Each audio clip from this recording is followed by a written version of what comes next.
Bijay Lakshmi is only 15 years old, but she's been married since she was 11. In a few months, she'll move in with the family of a husband she doesn't know. There, she'll cook, clean, tend the livestock, and most likely start having children of her own. I regret being married young, but what can I do? I hope this doesn't happen to others. In Nepal, half of all girls are married by the time they're 18, even though child marriage is against the law. Campaigns against the practice are starting to have an impact, but the change is coming too slowly and too late for many, including Shanti, who's 16. Like Bijay Lakshmi, Shanti was married before puberty. She's lived with her husband Ramesh and his family since she was 14.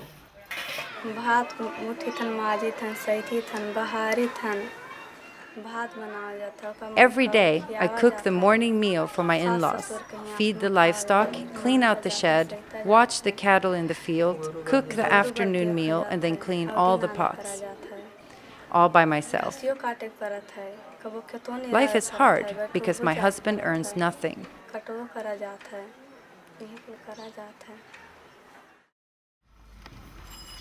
Ramesh, 17, left school after 5th grade and has no job.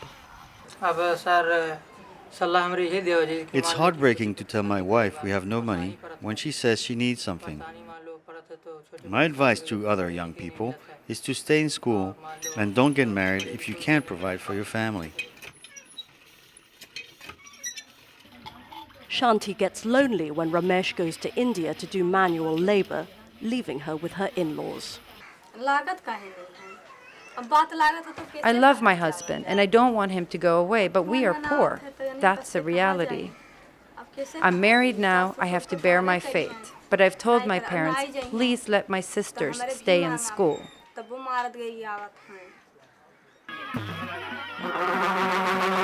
Child marriage denies girls an education and often subjects them to discrimination, domestic violence and abuse. Many start bearing children before their bodies are ready, putting their babies and themselves at risk of deadly complications during childbirth. About half of the girls worldwide who are married as children live in South Asia. This harmful practice persists for various socio-cultural and economic reasons.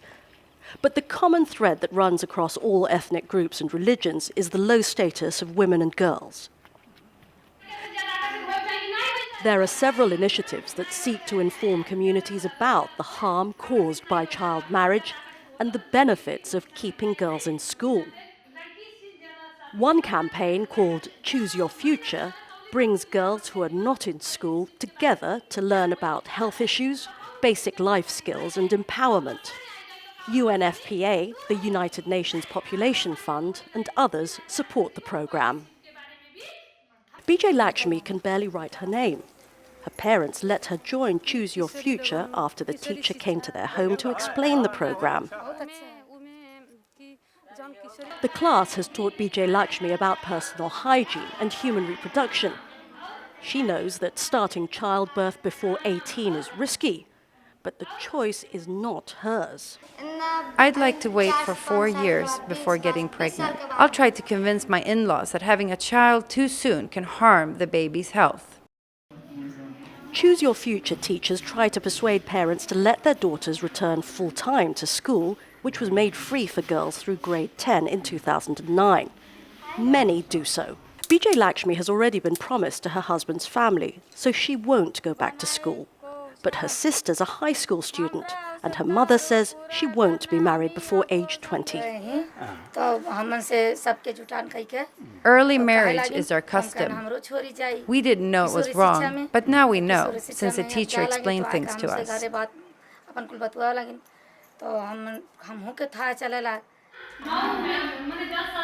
Girls in Choose Your Future take its message of empowerment seriously.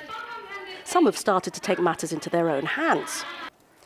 15-year-old Usha was chosen by her peers to lead her Choose Your Future class. Then she learned her parents were planning her marriage.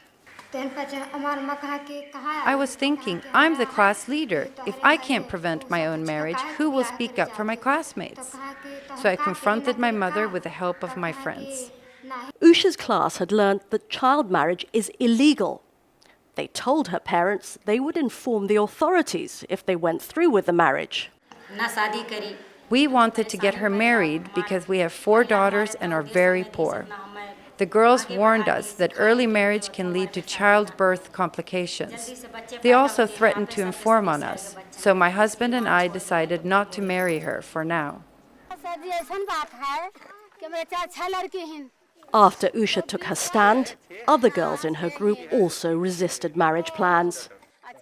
This created a dilemma for their parents, since the dowry a bride's family must pay increases as she gets older, this mother complained.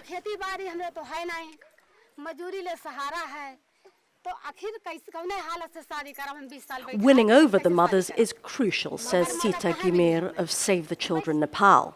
When we discuss the negative consequences of child marriage on with mothers, then in the beginning the mothers say that no, we have been doing that in our communities, and I have been through child marriage and I'm still surviving, so why not my daughter? Then when we start digging out, then what happened to her, how many children did you deliver, what were the problem did you face, did you wanted to stay with your parents when you were married at the age of 9, then they realize, oh yes, then they say that, okay, yeah, I will not do that to my daughter. Community awareness campaigns to stop child marriage have included radio spots and street theatre by children's clubs. Now there's a push to step up prevention efforts, including advocacy work with men and boys. In Nepal, the National Planning Commission and government ministries are working with UN agencies and civil society organizations to develop a plan of action on adolescent development that will address child marriage. Regionally, the South Asia Initiative to End Violence Against Children, an apex body of the South Asian Association for Regional Cooperation, is promoting legal and policy reform. Organizations working to highlight the issue internationally include UNFPA, UNICEF, UN Women, Plan International, Save the Children and Girls Not Brides, a global NGO partnership.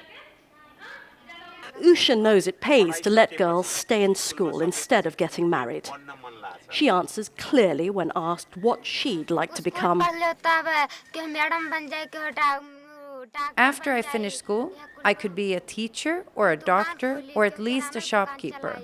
With strengthened commitments to end child marriage, one day soon, more girls like Usha may be able to stay in school and choose their own futures.